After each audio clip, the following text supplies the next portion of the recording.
Welcome to TechieLeopard channel, and in today's video I'm going to show you how to fix if your Microsoft Edge browser keeps opening automatically in your Windows 10 or 11 computer. Now there are two methods that we are going to apply to fix this issue. For the first one, all you have to do is go to the taskbar and then right click on it and then click on Task Manager.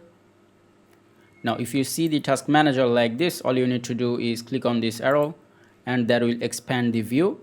Now from the top, go to the Startup tab. Now in here, look for Microsoft Edge, and once you find it, select it and then click on Disable.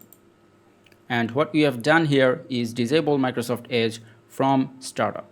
Now for the next method, what you have to do is go to Start and then click on Settings. From here, go to Apps.